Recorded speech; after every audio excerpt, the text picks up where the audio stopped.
Best pop album. This is actually interesting.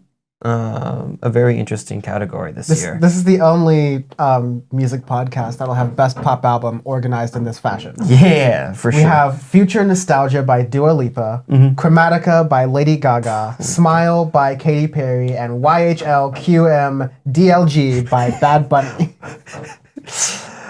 So this is interesting with the pop category this year. So those 4 albums, 3.5 out of these 4 were very influenced by disco. Yes, 100%. And that's been a theme of this year with pop, is using more electronic stuff, but for the better of their albums, to be fair. Making it more like dancey hits, more disco, more funk even. And this is something that Dan said like 2 years ago, where funk is back, baby. You're going to see it more often in music, and you are. You're seeing it way more in mainstream music. I mean, Lady Gaga's Chromatica, my God, that top to bottom is just a banger. It was like the absolute perfect love child between electronic and disco. Yes. Past and present. And even stuff where it's like songs like Ariana Grande, that stuff that I wanted to rip to shreds, were really good. Shout out Chemi. Yep.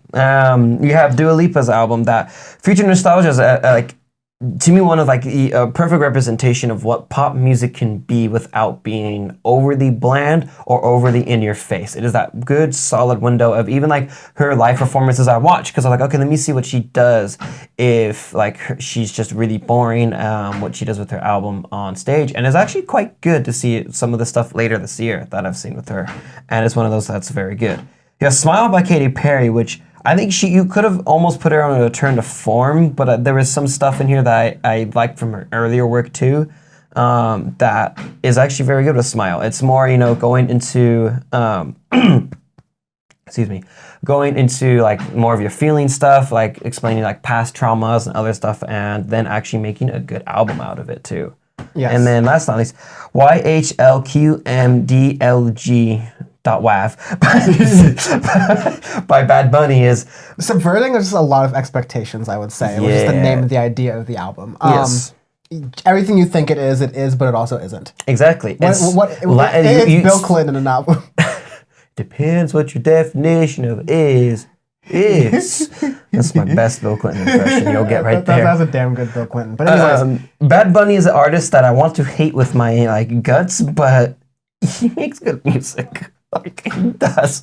He's the epitome of a Latin fuckboy. Or just I let it say like my woman's like, she's Latin, so she loves her Latin music and plays a lot of it, and I've gotten into it and I'm like, shit, this is actually like, it's good. I hate to admit it. Yeah. And it's an album that I've listened to a lot, and there's so many like La Santa with Daddy Yankee and Bad Bunny. That's a song where I'm like, I want to hate this because I with all of my fiber in my being, but I'm like, I want to move, I want to go in. Yeah. It's actually getting me more into Latin music and more into reggaeton in general too, and exploring genres that like I wouldn't normally listen to and stuff too. It's one of the great things about music. It's just exactly, because now I've like gone on to a Sean Paul rampage of like, let's go into reggaeton, bitch. Yes.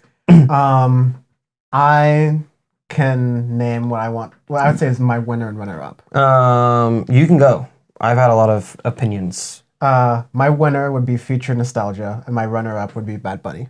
Yep, I think that's fantastic. As much as I love Lady Gaga's album, it's on the border of like an electronic album with a pop album. Like there's a lot you can kind of do with, but like, as like a pop album, I think Future Nostalgia is just like really good. I'll put it like this: of all the ones that we did, Bad Bunny is just like the most like unique as a pop record, because like it's Latin pop, but because it's Latin pop, it's borrowing from so many of these other genres, because Latin music is just so unique in general. Afrobeats, you got a lot. But ultimately, pop music this year was who made the best like modern iteration of disco, and so that's ultimately what I was looking at. Yeah. And I'm a huge like Little Monster fan, Lady Gaga type person, but I had to give this to Dua Lipa in this case. It was just a really nice pop record, and also under 40 minutes. That's really exactly what I want. Exactly, but so we want tip tidy, nothing too long, nothing too short. Yeah.